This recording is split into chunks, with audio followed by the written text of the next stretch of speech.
जरा सोचिए, एक ऐसा वक्त जब भारत एक देश नहीं बल्कि 16 अलग अलग राज्यों का एक बैटलफील्ड था। हर राजा की अपनी एम्बिशन, अपनी सेना। लेकिन इन सब के बीच एक ताकत ऐसी उभरी जिसने इतिहास का रुख ही मोड़ दिया, बाकियों को पीछे छोड़ा और भारत के पहले महान साम्राज्य की नींव रखी। ये कहानी है मगध की। तो चलिए चलते हैं समय में पीछे। बात है 6ठी शताब्दी ईसा पूर्व की। भारत एक विशाल रणभूमि जैसा है, जहां 16 महाजनपद एक दूसरे से टकराने को तैयार हैं। ये सिर्फ जमीन की लड़ाई नहीं थी, ये भारत के मुकद्दर का फैसला था। और सवाल सिर्फ एक था, सिंहासन किसका होगा। ये एक बहुत बड़ी पॉलिटिकल चेस की बिसात थी। 16 महाजनपद और हर कोई शय और मात की खेल में लगा था। तो मंच बिल्कुल तैयार था और प्रतियोगी अपनी अपनी चालें चल रहे थे। देखिए, ये बदलाव कोई 1-2 दिन में नहीं आया। ये सफर शुरू हुआ था छोटे छोटे कबीलों से, जिन्हें कहते थे जन।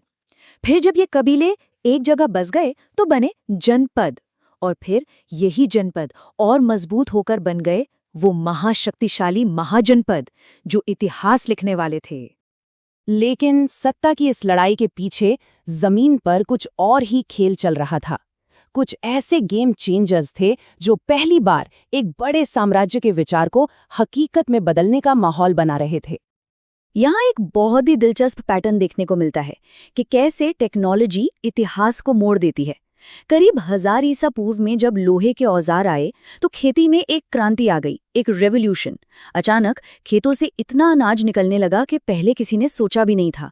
और यही सरप्लस अनाज, यही एक्स्ट्रा खाना वो बुनियाद बना जिस पर आगे चलकर बड़े बड़े साम्राज्यों की इमारतें खड़ी होनी थी। ये सिर्फ एक बदलाव नहीं था, बल्कि एक के बाद एक होने वाले बदलावों की पूरी चेन थी। सोचिए, ज्यादा अनाज का मतलब क्या हुआ? इसका मतलब ये हुआ कि अब हर किसी को खेती करने की जरूरत नहीं थी। तो इससे व्यापारी, सैनिक, कारीगर ऐसे नए नए क्लास उभरकर सामने आए। व्यापार बढ़ा तो सिक्कों की जरूरत पड़ी, और जब समाज बदला तो पुराने रीति रिवाजों को चुनौती देने वाले नए विचार भी आए, जैसे बौद्ध और जैन धर्म। मतलब समाज पूरी तरह से बदल रहा था। तो इस दौड़ में, जैसा मैंने कहा, मगध अकेला नहीं था। कई और भी बड़े शक्तिशाली राज्य थे जो इस सिंहासन के लिए होड़ में थे। चलिए मिलते हैं कुछ मेन दावेदारों से। एक तरफ था काशी, उस जमाने का इकोनॉमिक पावर हाउस, अपनी दौलत और शानदार कपड़ों के लिए मशहूर। दूसरी तरफ था कौशल, एक ट्रेडिशनल पावर जिसकी जड़ें बहुत गहरी थीं। और फिर एक था वज्जी, जो इन सब से बिल्कुल अलग था। जरा सोचिए, उस जमाने में जब हर जगह राजाओं का राज था, ये दुनिया का पहला रिपब्लिक था। एक गणराज्य जहां शासक चुना जाता था, उसे विरासत में गद्दी नहीं मिलती थी। कमाल है ना? और ये तो सिर्फ 3 बड़े नाम हैं। पुराने बौद्ध और जैन ग्रंथों को देखें तो इसे 16 महाशक्तिशाली राज्य थे, और हर किसी की नजर सिंहासन पर थी। तो फिर सवाल यही उठता है कि इन 16 के 16 ताकतवर राज्यों के बीच आखिर मगध ही क्यों जीता? ऐसा क्या था मगध के पास जो बाकियों के पास नहीं था? मगध की ये जीत कोई तुक्का नहीं थी, बल्कि उसके पास थे कुछ सीक्रेट वेपन्स, एक ऐसा कॉम्बिनेशन ऑफ एडवांटेजेस जो उसे अनबीटेबल बनाता था। सबसे पहला और सबसे बड़ा फायदा उसे मिला था ज्योग्राफी से।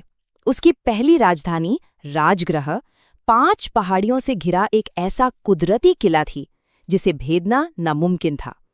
और दूसरी राजधानी पाटलिपुत्र तो कमाल ही थी।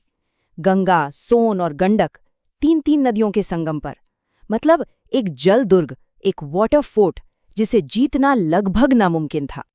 फिर बात आती है रिसोर्सेस की। मगध के पास की खदानों से बेहतरीन लोहा निकलता था, जिससे बनते थे उस जमाने के सबसे अच्छे हथियार। और जंगलों से ही मिला वो असली गेम चेंजर, युद्ध के हाथी। जी हाँ, मगध वो पहला राज्य था जिसने हाथियों को बड़े पैमाने पर अपनी सेना में शामिल किया। ये उस जमाने के जीते जागते टैंक थे जो दुश्मन की सेना को रौंदते हुए निकल जाते थे।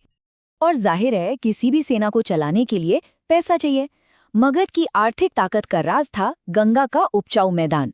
यहाँ इतनी फसल होती थी कि अपनी बड़ी से बड़ी सेना को खिलाना कभी कोई मसला ही नहीं रहा। और यही नदियाँ व्यापार के लिए हाईवे का काम करती थीं। माल आसानी से आता जाता था और मगध की तिजोरी हमेशा भरी रहती थी। तो जब हम इन सबको एक साथ रखकर देखते हैं तो पूरी पिक्चर एकदम साफ हो जाती है। देखिए, जहां दूसरे राज्यों के पास इनमें से कोई एक चीज थी, तो मगध के पास ये सब कुछ था। बेहतर हथियार, हाथी वाली सेना, सुरक्षित राजधानियां और एक जबरदस्त इकोनॉमी। ये एक अनबीटेबल कॉम्बिनेशन था। लेकिन देखिए, सिर्फ रिसोर्सेज होने से कुछ नहीं होता। उन रिसोर्सेज को इस्तेमाल करने के लिए, उन्हें एक साम्राज्य में बदलने के लिए चाहिए होते हैं महत्वाकांक्षी और तेजतर्रार राजा। और मगध के पास वो भी थे। ये कहानी आगे बढ़ी 3 बड़े राजाओं के साथ। सबसे पहले आए बिम्बिसार, एक ब्रिलियंट डिप्लोमैट। उन्होंने तलवार से ज्यादा शादियों से काम लिया। फिर आए उनके बेटे अजातशत्रु। वो अपने पिता के बिल्कुल उलट थे, एक जबरदस्त योद्धा। उन्होंने 16 साल, सोचिए 16 साल लंबी जंग लड़ी और वज्जी जैसे मजबूत गणराज्य को भी हरा दिया। और फिर आए उदायीन, जिन्होंने राजधानी को पाटलिपुत्र शिफ्ट करके मगध की जीत पर आखिरी मोहर लगा दी। तो ये बात बिल्कुल सही बैठती है कि अगर बिम्बिसार ने मगध की नींव रखी, तो अजातशत्रु ने उस नींव पर एक सुपर पावर की इमारत खड़ी कर दी। और ये सिलसिला यहीं रुका नहीं। हर्यक वंश के बाद आए शिशुनाग और फिर नंद वंश। इन सब ने मगध की जीत के इस रथ को आगे बढ़ाया, तब तक जब तक कि पूरा उत्तर भारत मगध के झंडे के नीचे नहीं आ गया। मगध अब सिर्फ एक महाजनपद नहीं था, वो बन चुका था भारत का पहला साम्राज्य। लेकिन कहानी में अभी एक और बड़ा ट्विस्ट बाकी था। नंदवंश जब अपनी ताकत के शिखर पर था, तो इतिहास एक नई करवट लेने वाला था। और इसी नंदवंश की राख से जन्म होना था भारत के सबसे महान साम्राज्य का। तो सवाल ये है कि कैसे एक मामूली सा लड़का और उसका गुरु यानी चंद्रगुप्त मौर्य और चाणक्य नंदों की इतनी बड़ी सत्ता को उखाड़ फेंकते हैं और भारत के पहले अखंड साम्राज्य मौर्य साम्राज्य की नींव रखते हैं। खैर, ये एक और दिलचस्प कहानी है जिसे हम सुनेंगे शायद फिर कभी।